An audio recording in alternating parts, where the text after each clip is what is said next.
చేసుకుంటావు అంబేద్కర్ సాక్షిగా నువ్వే సీతులగుంటలో ప్రమాణం చేసి 41,650 కోట్లను అన్నావా లేదా?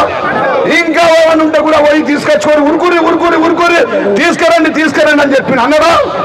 మళ్ళా 41,000 కోట్లు మొన్న ఎంపీ ఎలక్షన్ లో 31,000 కోట్లు వీళ్ళందరూ ఓడగొట్టుని మేము ఇస్తామని చెప్పిన మాట వాస్తవం కాదా?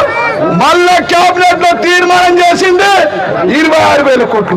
మనిషి అన్నాడు గిన్నితిలో మాట్లాడతాడా?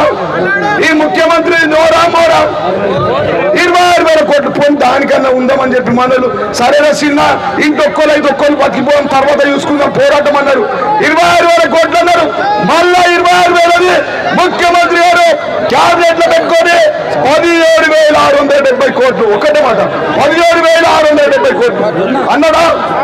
ముఖ్యమంత్రి ఏమంటారో మంత్రికి తెలియదు, మంత్రి ఏమంటారో ఉప ముఖ్యమంత్రికి తెలియదు.